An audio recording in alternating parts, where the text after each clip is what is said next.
Hi, this is Shamil with Search for Common Ground.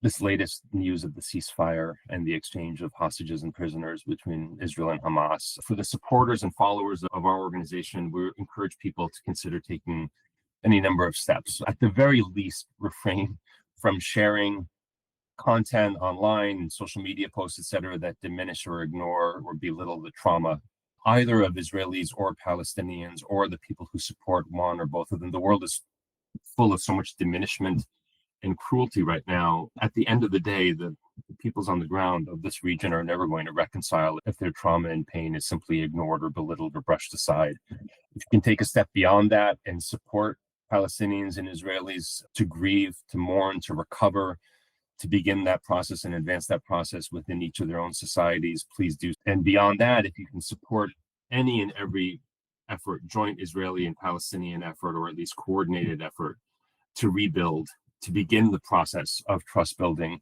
Our team on the ground is working very hard to support both Palestinians and Israelis who are trying to do the hard work and the courageous work within each of their own communities to recover, to process the trauma, and to lay the groundwork for an eventual real political process, as well as wherever possible to support intercommunal efforts.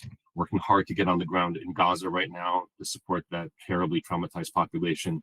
And so any support that you can provide to those efforts or the efforts of other organizations that are doing this.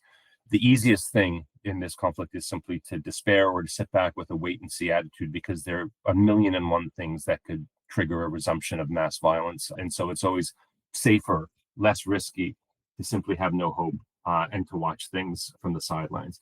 We encourage you not to do that. Again, if you can, support those who are trying to make a difference either within their own communities or between Israeli and Palestinian communities.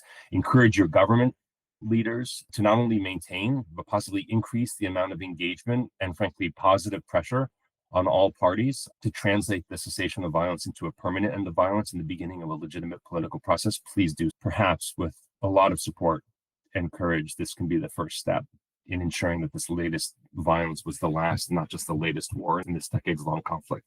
So thank you for your support and attention, and may this be the start of a new beginning.